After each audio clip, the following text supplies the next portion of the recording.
What are you touching? You're so impatient. Isn't that adorable?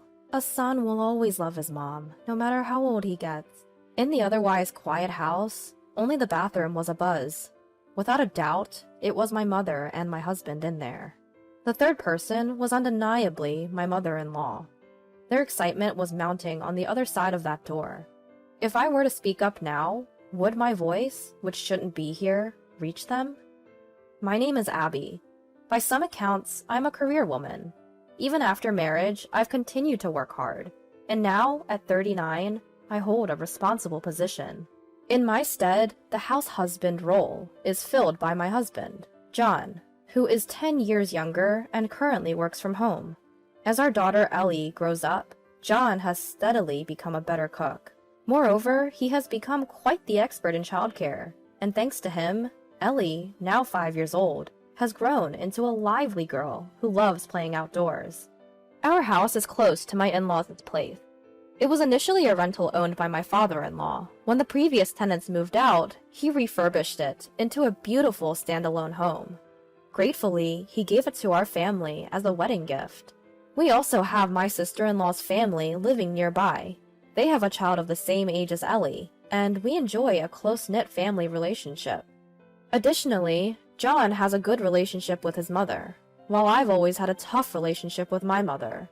I had always admired their healthy parent-child relationship, even before we got married. Still, the reason I cannot warm up to my own mother is probably because I can't accept her audacious habit of using my cosmetics without my permission. Our relationship with my parents, who lives within biking distance in the next town, is somewhat lukewarm. Our peaceful daily life was shattered due to an incident that happened on a public holiday. That day, I woke up feeling sluggish, but since I had no fever, I thought I was just tired and went to work as usual. While we are off on weekends, we work on public holidays. It is only with the support of my family that I am able to continue this way of working. However, my body couldn't be persuaded by my will alone, and I had to leave work early in the afternoon, after a coworker noticed that I wasn't feeling well. I rested a little in the company's break room, and then returned home. I think it was a little past 2 p.m. when I arrived. "I'm home," I called out when I opened the front door, but there was no reply from either Ellie or John. I saw 2 familiar pairs of shoes neatly aligned near the front door as I was thinking about reducing Ellie's nap times in preparation for her starting elementary school. Even though I found it odd, I wanted to change into comfortable clothes, so first I headed to the bathroom to wash my hands. The sliding door connecting the hallway straight to the bathroom was open as usual, but I stopped before entering, unable to take another step forward. I saw scattered adult clothing and underwear, and from the bathroom, I could hear cheerful voices. They were unmistakably those of John and my mother-in-law, and even my own mother. Despite my confusion, I instinctively covered my mouth and managed not to scream. Could it really be John and the others in the bathroom? I couldn't believe it as I strained my ears to listen. I had never heard such a sweet, coquettish voice from the mothers, but when I thought about it, matching it with the shoes at the entrance, it was undeniable that those 3 were in the bathroom. "Isn't Ellie off from kindergarten today? Where did you leave her?" "I left her with my buddy. Don't worry, he has kids about the same age as Ellie, so it's easy to make excuses to Abby. And I've told him I've got an important online meeting I can't miss, so he understands that I'll be at home and might pick her up late. So forget all of that. Let's not waste our precious time together." The 3 of them, unaware of my return, were having a great time. My mother blushing like a maiden, and my mother-in-law pleading in a voice that was hard to believe was directed at her son. And John, seemingly satisfied managing the 2. 3 voices I didn't want to hear echoed through my head in the small bathroom. Ugh, disgusting. Overcome with nausea, I crumbled to the floor. I wasn't sure if the involuntary sound I made was due to my sarcastic feeling that the 3 of them, who were obviously enjoying themselves, wouldn't hear me, or whether I wanted them to realize I was there. All I knew was that I felt so sick, I was about to collapse. After a while, I managed to overcome my nausea by crouching down and covering my ears. Then, while being careful of the frosted glass used for the bathroom door, I managed to lock the exterior lock. Who would have imagined that the child safety lock I installed when Ellie started crawling would be used for such a thing? Then I carefully took a tension rod from the entrance closet and used it to gather the scattered clothes. I also closed the sliding door facing the hallway so that the three of them would not be able to get out immediately if they noticed. My fingertips, drained of blood and cold as ice, had not yet recovered, but a strange determination was rising. I couldn't let the three of them get away with this. But in my still confused head, I couldn't think of anything. So I secured the sliding door with the rod I had in my hand to buy some time. When I entered the living room with a pile of clothes, I felt relief that I had passed the first hurdle without the three noticing. However, at the same time, the disgust was so great that even being in the same house was unbearable. Feeling dirty about the clothes I was holding, I dropped them all on the spot when I heard the annoying vibration sound. Looking up, it was my mother-in-law's phone left on the couch, and the caller was none other than her husband. I answered the phone as if I was given divine help and explained the situation. As I sorted out the situation in my head, I tried to communicate this ongoing, abnormal situation to my father-in-law as emotionless as possible. Even as I continued to explain while suppressing the nausea rising again, my father-in-law, still confused, said in a flat voice, "I'll be there as soon as possible," and hung up the phone. But having talked with him, I regained some composure and made the call to the next person on my phone. A few minutes after I finished the call and sat down in the hallway, the bathroom across the door was filled with a different kind of noise than before. The sound of the mothers pounding on the frosted door so hard they seemed to be breaking it, and John's voice demanding the door be unlocked after realizing the exterior lock was closed. I turned on the light on my side, and my silhouette, which could probably be clearly seen from the other side, made the three of them stop in their tracks. With an attempt at a calm voice, full of irony, I delivered the bad news. "You should have taken your time. All the family members except the girls will be here soon, so you'll be busy right away. Shouldn't you have enjoyed your time while you could?" After finishing the call with my father-in-law earlier, I had also contacted my father and sister-in-law. My sister-in-law and her husband had been at the local park with their daughter. One of their mom friends, who was also at the park with her child, agreed to look after their daughter, so they were hurrying over to us. My father, who was livid over the phone to a terrifying degree, should also arrive soon. "Hold on, Abby. This is not what it looks like. I mean, we were a little sweaty and thought it would be more efficient to shower together, so it's not like that." Beside John, who was making incomprehensible excuses, my mother-in-law and mother were emotionally shouting to unlock the door. I averted my gaze from beyond the mosaic-covered door and persisted in ignoring them. Several minutes later, my father-in-law, sister-in-law, and her husband, and my father, all arrived in that order. When I steeled myself and opened the bathroom door, the three of them were completely deflated and had shrunk down. Seeing their nakedness, my father-in-law nearly fainted, barely held up by my sister-in-law. My father was so angry his blood vessels looked like they would burst, and immediately lunged at my mother. As my sister-in-law's husband and I held on to my father to stop his punches, I truly felt how difficult it was to stay sane amidst this hellish scene. Once my sister-in-law's husband separated my father from the three, I put some energy into my weakening legs and demanded an explanation from John and the others. Given the situation, they started explaining without any pretense of hiding anything, and we were simply disillusioned by their humanity when we heard what they had to say.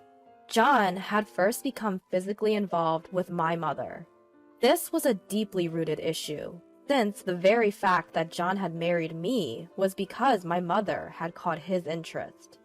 He had never shown any signs of being attracted to my mother since our marriage, and had played the role of a good husband and father in front of me, all the while aggressively pursuing my mother behind my back. My mother, flattered by the advances of a man younger than her own daughter, started to enjoy her relationship with John and eventually gave in to his physical demands. My mother-in-law, who accidentally became aware of their immoral games, instead of reproaching them, chose to join in. Apparently, her logic was, if it was okay for my mother, who was of the same age, then it was okay for her too. And in the end, it turned out to be so.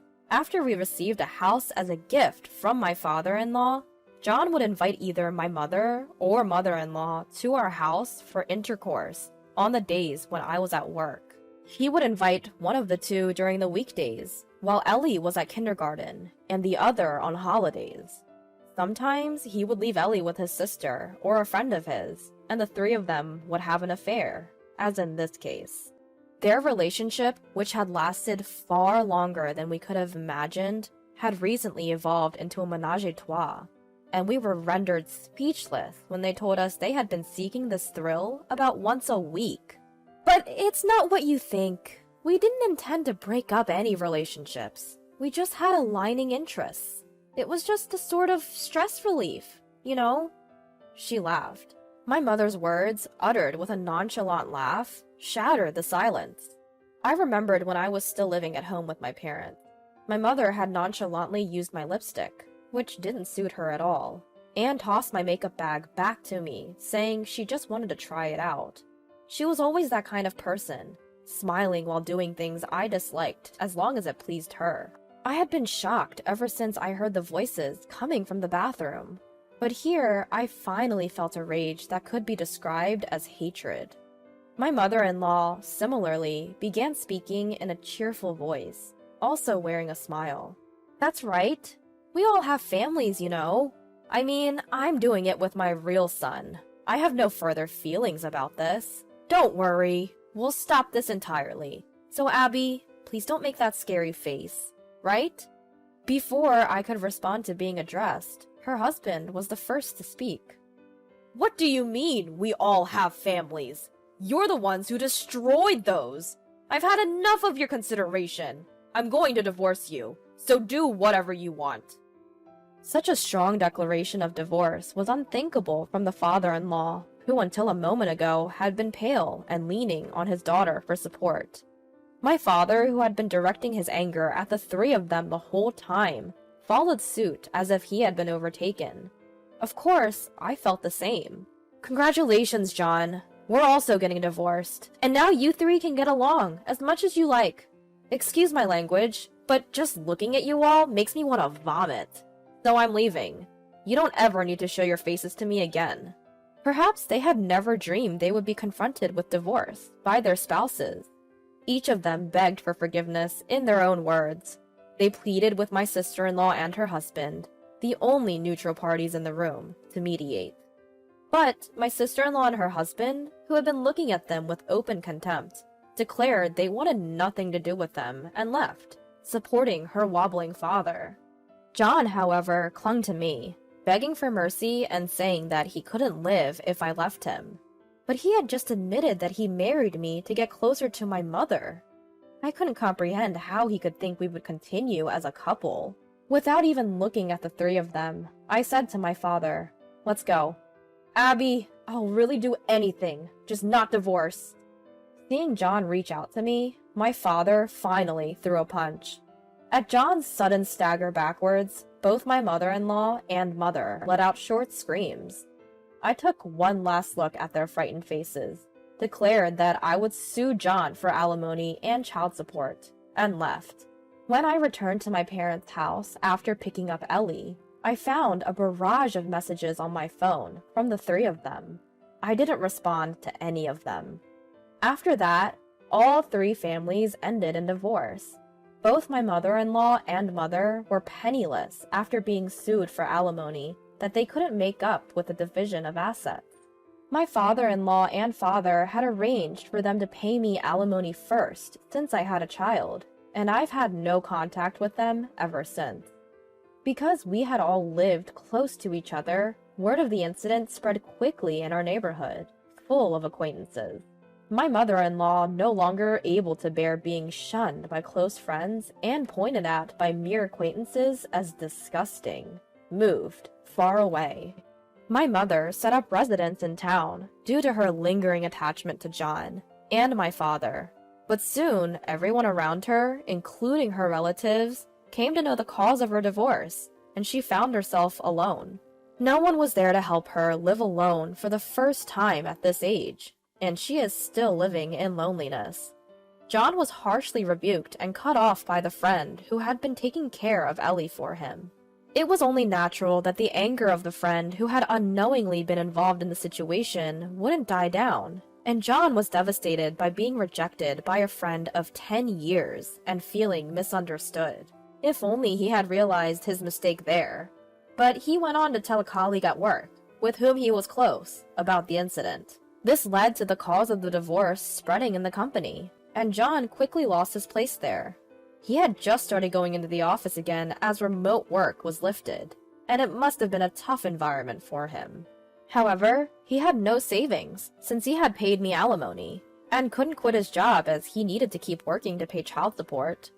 I moved to a child-friendly apartment that is well equipped with soundproofing and is barrier-free, where my sister-in-law resides. My relationship with my sister-in-law and her husband remains strong. My father-in-law and father also come to our place often, and they have all been very supportive of Ellie's growth. Moreover, when our divorce was finalized, my father-in-law sold the house we were given and used that money to cover John's child support payments. The house, which had never been transferred to John's name due to gift tax implications, remained under my father-in-law's name, which made the process go smoothly. I had intended to receive child support for Ellie's sake, but my father-in-law's quick thinking really helped, since I didn't want any contact with John. From now on, I would like John to work hard to repay the child support that my father-in-law provided. Of course, out of our sight.